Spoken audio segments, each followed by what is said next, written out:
Right now, we're living in an era where our government officials are constantly promoting conspiracy theories, telling us not to trust our own eyes and ears, and actively disseminating propaganda. And yet, there are still people insisting that misinformation is a both sides problem, and that it's equally common on the left and the right. So today, I want to walk through the evidence showing why that framing doesn't hold up, and why it didn't hold up even before our current political crisis. Research consistently shows that misinformation is not a symmetrical problem across political ideologies.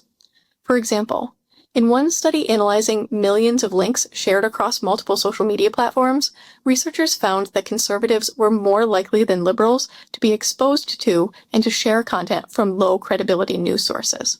And earlier work using different data and methods confirms this.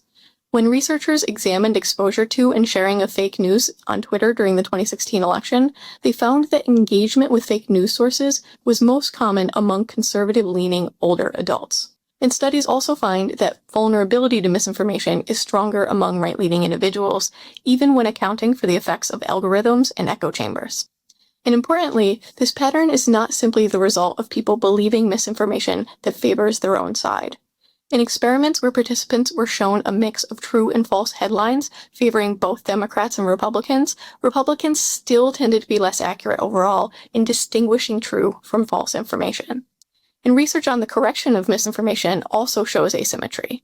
Conservatives are less likely than liberals to update false beliefs in response to corrective information, particularly when corrections challenge identity-relevant claims or trusted political leaders. And in some cases, corrections can even reinforce false beliefs rather than reducing them. Taken together, these findings point to a very clear pattern. In the current US media environment, misinformation is more common on the right, it's more likely to be repeated and reinforced on the right, and it's more resistant to correction on the right. So if you want to read this full piece with all of the sources, head over to my Substack and consider becoming a free or paid subscriber.